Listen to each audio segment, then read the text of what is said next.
Hey everybody, welcome to an advanced Photoshop CS6 tutorial where we are going to go over how to use content-aware scaling to do some pretty advanced scaling techniques. And it's actually really easy, but some people don't know what content-aware scaling is, so whatever. And my name is Buddy Blackford, so let's start getting in on this tutorial.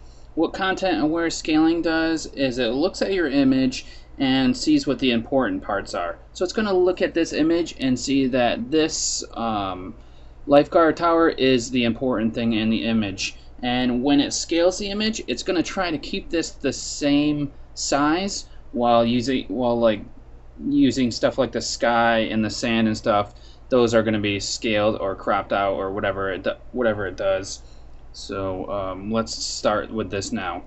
Now you can either make a selection, and you can edit the selection that you made, or you can edit the whole entire picture. So what we're going to do first is edit the whole entire picture so you can see what's going on. So the first thing I want to do though is show you what it does when it scales on its own. So I'm going to hit Control T to bring up my free transform, and when I scale it like this, you can see how this guard tower gets skinny and everything gets smushed together and all that jazz.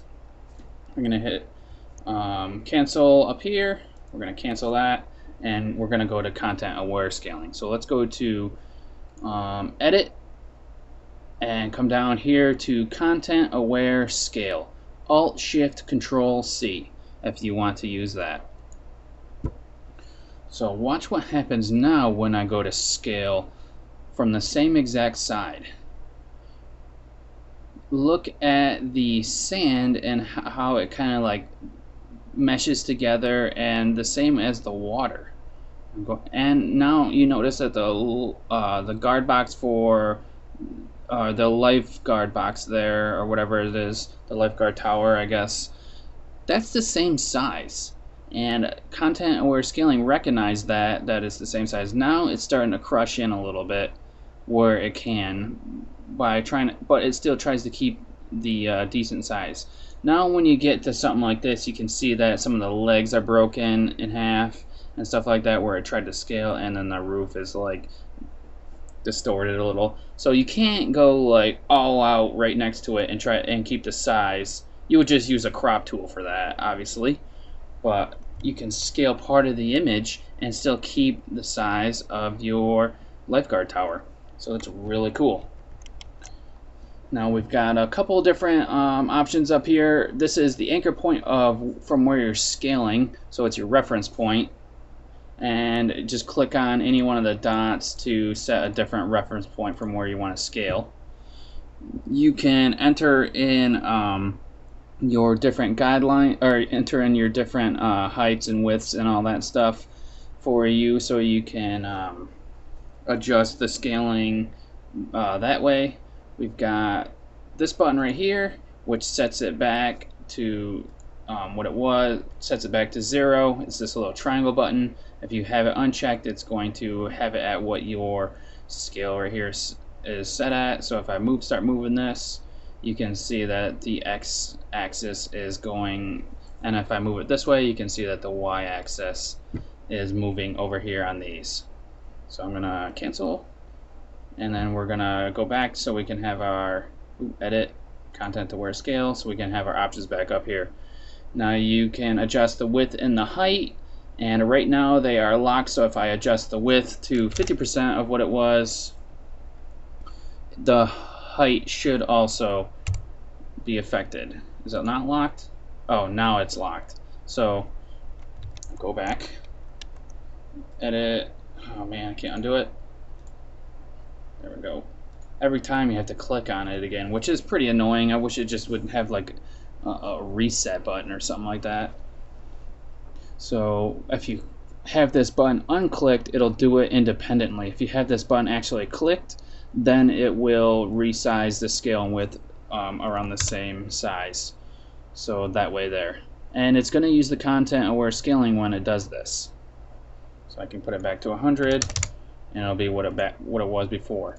Now this amount here Um, it's the amount of content aware scaling versus the amount of regular scaling. So if I put this amount to 0, it's just going to be like a regular scale, and it's going to basically do it like that.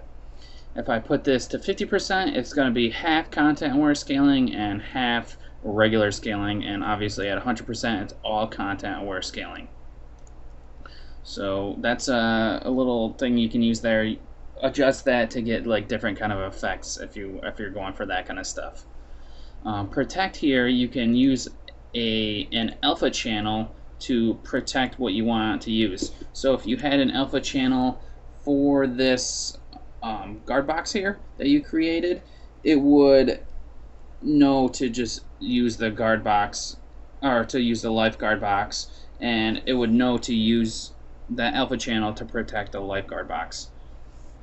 If you don't know what an alpha channel is, I suggest you look it up, but it's basically a black and white image where the white part is what is masked out or what you want to keep, and the black area is pretty much what you don't want to keep. It's hard to explain just without any like tools or anything like that. It's one of the harder things to explain in graphic design or motion graphics or anything like that. So I suggest that you go in and look that up. Just type in alpha channel definition in Google, and it'll give you probably like a Wikipedia site that you can look it up. Thank God for Wikipedia. The next button we have is protect skin tones. So that's this little person right here. And if you have people in your image, it's going to know to protect those people because they have skin tones on there. So it's going to preserve those areas.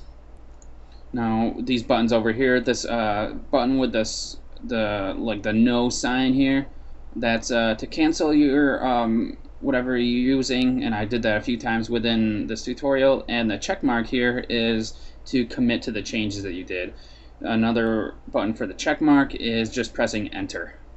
So that's how you use the content aware scaling. It's an advanced scaling technique that's really easy to use. So go ahead and just like use that to make your images cool and keep your important stuff intact without having to crop your image or something like that.